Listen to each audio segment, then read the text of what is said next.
moment, all is raised to prove. Glory to God, hallelujah. Glory to God, hallelujah. Amen. Wow, glory to God, hallelujah. Wow, in the universe, the most beautiful thing, most wonderful thing is the manifestation of God Himself. The glory of God is the most wonderful, marvelous thing in the universe.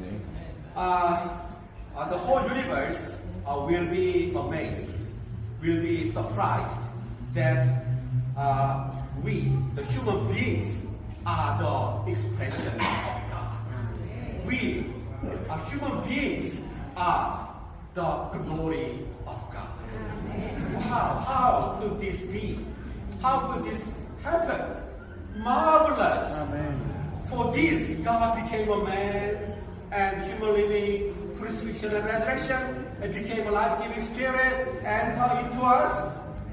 Gradually, this life-giving spirit spread into our soul and eventually saturate our body, our spirit, soul, and body.